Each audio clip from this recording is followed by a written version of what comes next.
अस्सलाम वालेकुम। मैं लुबना मलिक अपने यूट्यूब चैनल के साथ आपकी खिदमत में हाजिर हूँ।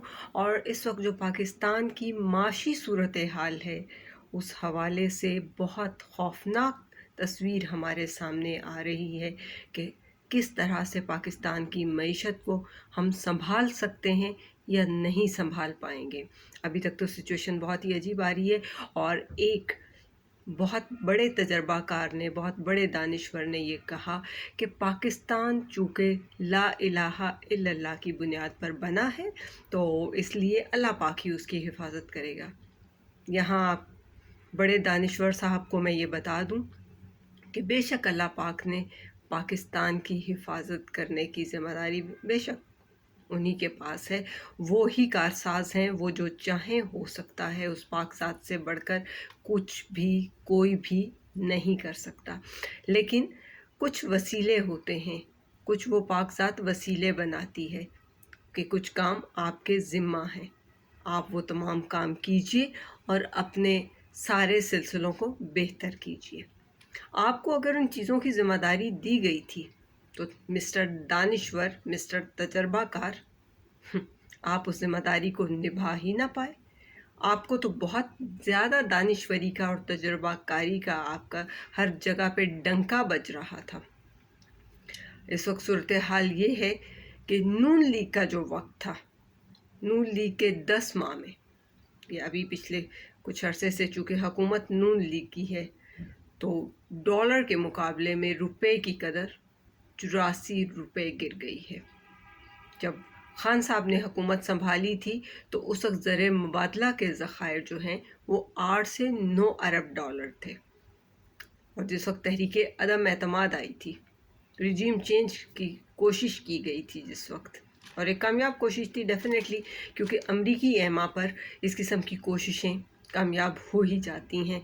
और ख़ास तौर पे उस वक्त जिस वक्त अमरीकी पिट्ठू हमारी सफ़ों में बैठे हुए थे, मीर जाफ़र और मीर सादिक हमारी ही सफ़ों में मौजूद थे, तो डेफ़िनेटली इस तरह की सूरत हाल में ऐसी कोशिशें कामयाब हो जाया करती हैं।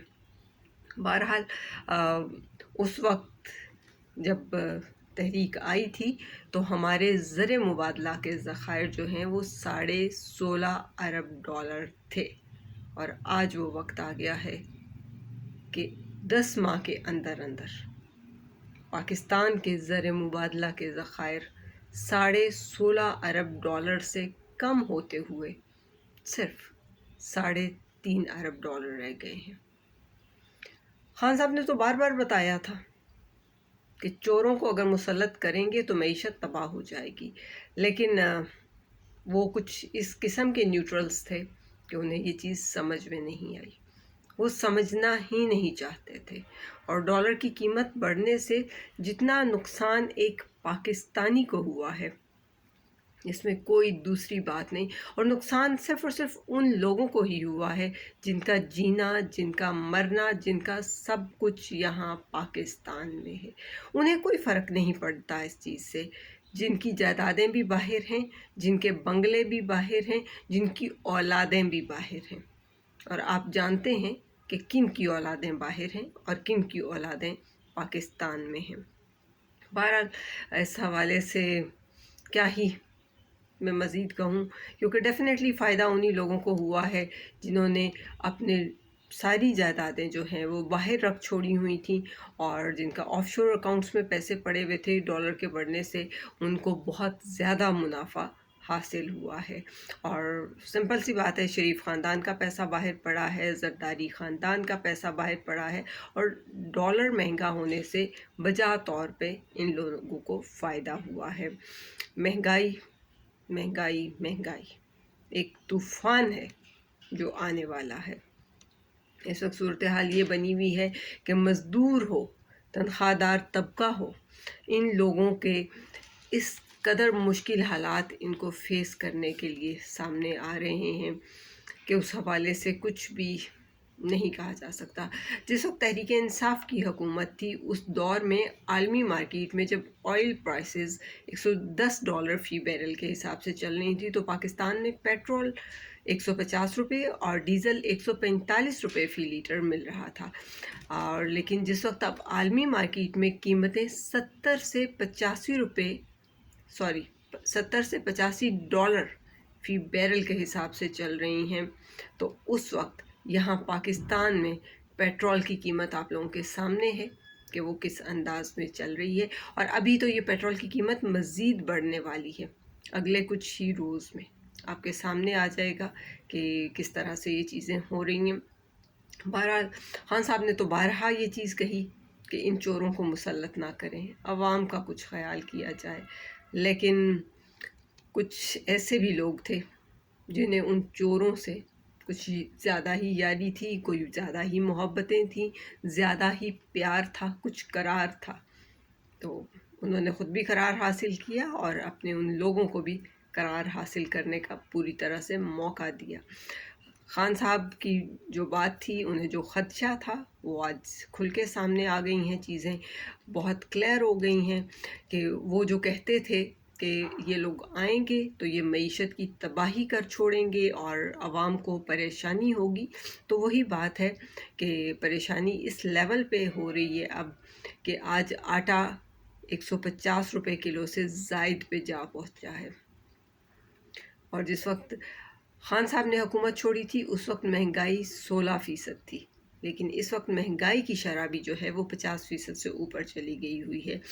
खान साहब जिस वक्त दौरे हुकूमत उनका चल रहा था तो उस वक्त प्याज 44 रुपये से 50 रुपये किलो के दरमियान थे, और इस वक्त सिचुएशन ये है कि प्याज जो कि आपको सालन पकाने के लिए इस्तेमाल होता है, एक आम सी मामूली सब्ज़ी, लेकिन इस वक्त वो 230 से 260 रुपये किलो के हिसाब से मार्केट में बिक रही है।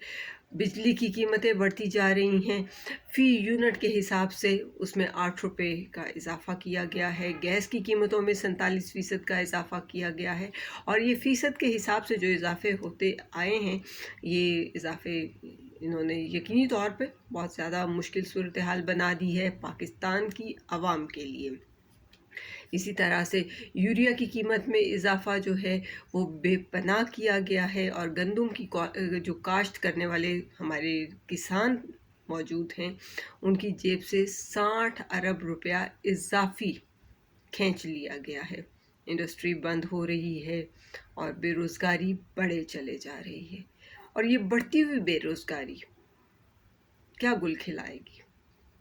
हमारे सामने कौन सी ऐसी चीज़ें आएंगी कि हम ये समझने पे मजबूर होंगे कि ये सब बहुत गलत हुआ। ये रिजीम चेंज का जो सिलसिला हुआ, इसने पाकिस्तान को, पाकिस्तानी मईशत को उस अंदाज़ पे ला पहुंचाया है कि इस हवाले से कोई दूसरी बात हम कह ही नहीं सकते।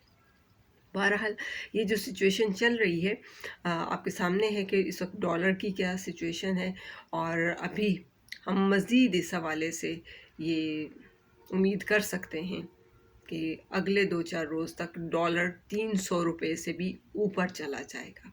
और डेफिनेटली जब 300 रुपये से ऊपर चला जाएगा, या अगर सपोज़ अभी जो मौजूदा कीमत है 270 समथिंग, इस पे रुक भी जाता है, तो पाकिस्तानी करेंसी की वैल्यू तो डेफिनेटली ज़ीरो हो जाएगी।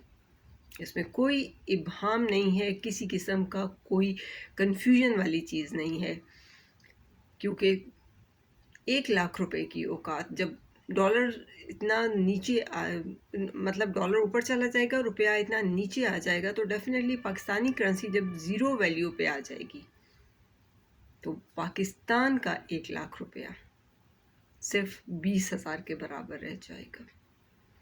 और बाकी भी सारी सूरत हाल आपके सामने है कि पूरी पाकिस्तानी कौम जो है वो बड़ी स्पेशलिस्ट किस्म की मईशत दान है। उन्हें बड़े अच्छे से पता है कि कहाँ पे क्या चीज़ कम होनी चाहिए, क्या चीज़ ज़्यादा होनी चाहिए, और ये ख़ुद ही हिसाब लगाते रहते हैं कि क्या बेहतर है और क्या नहीं बेहतर है। अभी भी ये चीज़ें बहुत क्लियर हैं, उन्हें पता है कि घी हो, चीनी हो, दालें हों, चने हों, सब्ज़ी हो, मसाले हों, दूध हों, टमाटर, प्याज, मिर्च, कुछ भी हो, तो ये हमें किस भाव से ख़रीदना पड़ेगा, क्योंकि अब मज़ीद कुछ नहीं बचा पीछे।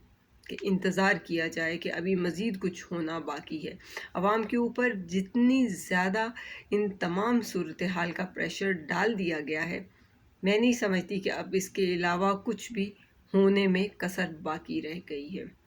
اب عوام کو نکلنا پڑے گا، عوام کو اتحاد کرنا پڑے گا، عوام کو سوچنا پڑے گا کہ کیا ہم نے اپنے گھروں میں بیٹھ کر جو ہمارے پاس 2 روز کا، 4 روز کا یا 6 روز کا راشن موجود ہے، ہم نے وہی کھانا ہے، یا ہم نے اپنی آنے والی نسل کو محفوظ کرتے ہوئے اس کو بھی کچھ پڑھنے لکھنے کی طرف لے کر جانا ہے۔ اور اس وقت سچویشن وہی بن گئی ہے کہ عوام کو نکلنا ہوگا، سڑکوں پہ آنا ہوگا، اور سری لنکا کی عوام کی طرح اپنا حق چھیننا پڑے گا۔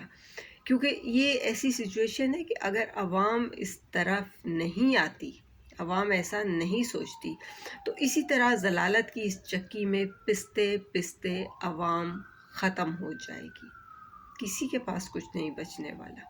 صورتحال اتنی خراب ہو رہی ہے، ہوتی جا رہی ہے، بلکہ ہو چکی ہے، اس میں کوئی ابہام والی بات نہیں رہ گئی ہے۔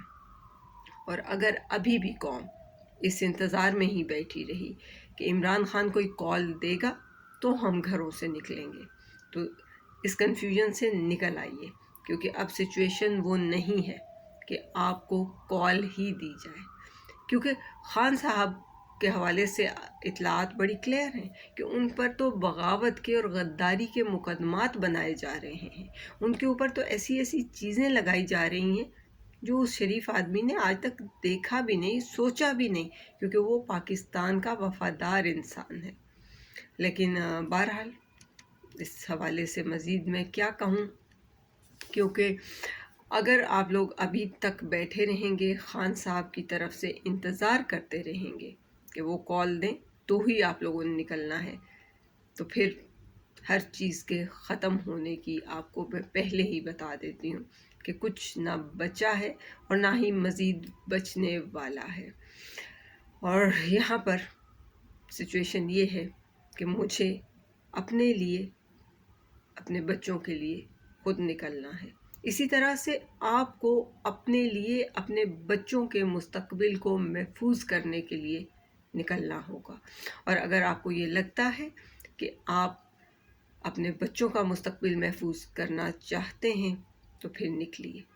یاد کیجئے، ترکی میں طیب اردگان نے کالز نہیں دی تھی، طیب اردگان نے نہیں بتایا تھا کہ آؤ اور آ کے ٹینکوں کے آگے لیٹو، اور نہ ہی خود لیٹا تھا، لیکن وہ عوام اتنی باشعور ہو چکی تھی کہ وہ لوگ نکلے، انہوں نے ٹینکوں کے آگے لیٹنا بھی گوارا کیا، اور انہوں نے اپنی معیشت کو سالمیت کی طرف لے کے جانا مناسب سمجھا۔